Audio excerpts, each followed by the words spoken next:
guys, welcome back to my channel. You are watching Fromnishasview and Photography Talk with Nisha.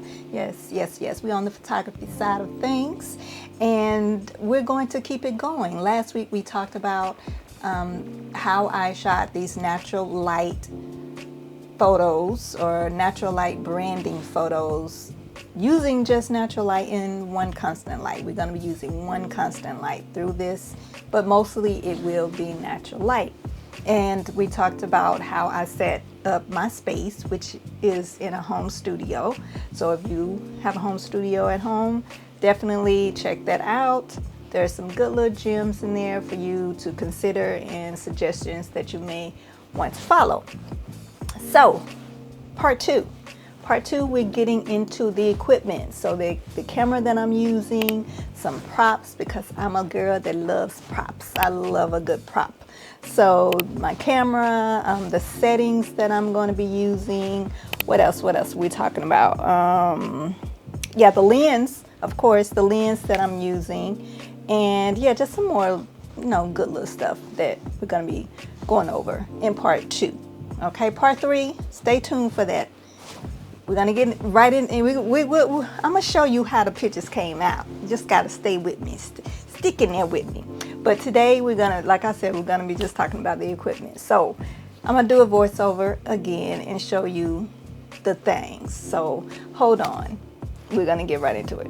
All right, so first up here is me getting together the light. Now, the only reason why I'm using this umbrella is because of it being a prop.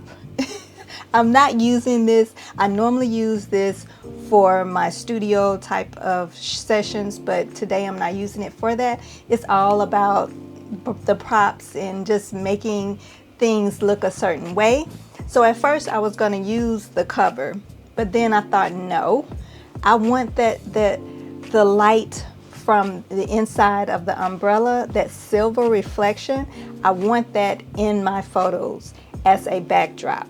So that's exactly what I was doing here, is just I'm using the umbrella as a backdrop for my photos. So it'll be like part of the background. I'm not necessarily using it for the photos or to light me, even though it does light me because I turn on the light, but I'm not really using it for that. I'm using it as a prop, really. Now these next two lights that I'm going to be showing here are really props as well. They are really the lights that are behind me when you see me in my videos. They are these black lights.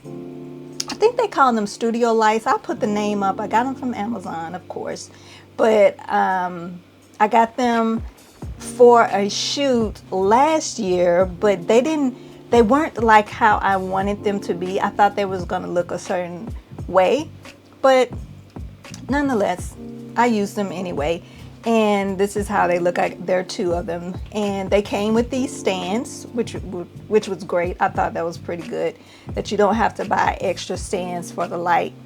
Yeah, so that's basically it, the lights. Now this camera is a prop.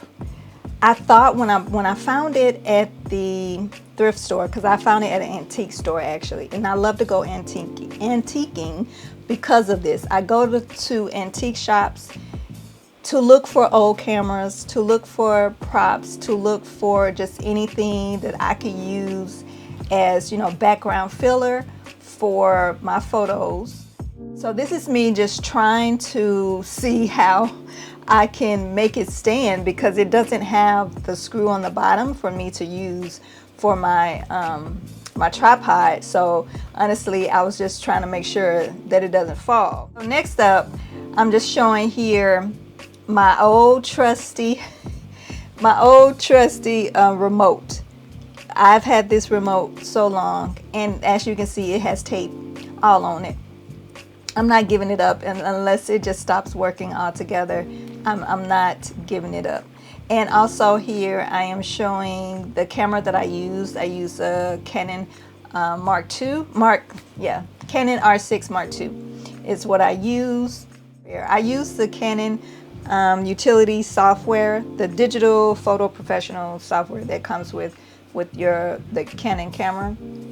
And here are my settings. They have a quick view. I kind of like using this software more so than using Lightroom for my settings. As I mentioned, I use the Canon R6 Mark II, and my settings changed a little bit depending on how close I was to my window and how, you know, it changed based on the lens that I was using. Let me just say that.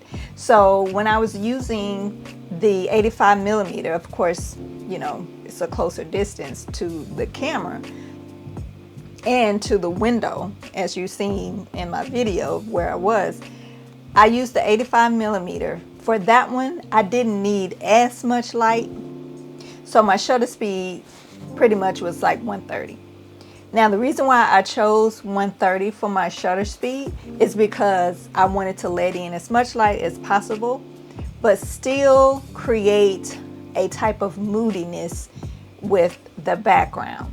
So I kept my aperture, my f-stop at f2 because I wanted to blur and give a little bit of drama somewhat to the background, because I had those lights in the background that was creating a little atmosphere, a little mood, if you want to say, and the mood that I wanted to show with the pictures. So I kept my shutter speed at 130, knowing that I was going to be still, you know, I wasn't going to be moving around or anything. So I wanted to keep it at 130 to let in as much light as possible, because I wanted to keep my f-stop at f2. Okay, and my ISO is at, what's my ISO? 200. So pretty good ISO, you know, 100, 200, you're good. But with this camera, your eyes, it's really good in low light, really good in low light. So I could have went up, but I wanted to keep, you know, keep it pretty, you know, calm with the grain. And so here is just me testing out the tethering part. So as you can see here, this is the live view portion of the tethering, and with using the Canon software, the digital photo professional software. And like I said, I like using it. I like it a lot better than I do tethering with Lightroom. And so yeah, basically that is it. That is my setup. All right guys, so that is the end of part 2 in this series of how you can take your own natural light headshots, branding in your home studio, all of that good stuff. So definitely stay tuned for part 3, where we're gonna actually get into taking the photos, because I know that's what y'all want. You want to see the photos. You don't want to hear all this technical stuff. But anyway, it's a process. It's a process, okay? We getting there. But yeah, definitely stay tuned for part 3. It's coming. And I appreciate you guys. If you made it this far, go ahead, hit that subscribe button. I appreciate it. And hit the comments. I love to talk. I love the dialogue. So if you got any questions, you got any comments, any feedback, whatever it is, go ahead, say it in the comments. And of course, like and share. Yeah, do all of that good stuff. All right. So until next time, I'll talk to you. Thanks for watching Bye-bye. my GG channel. Period.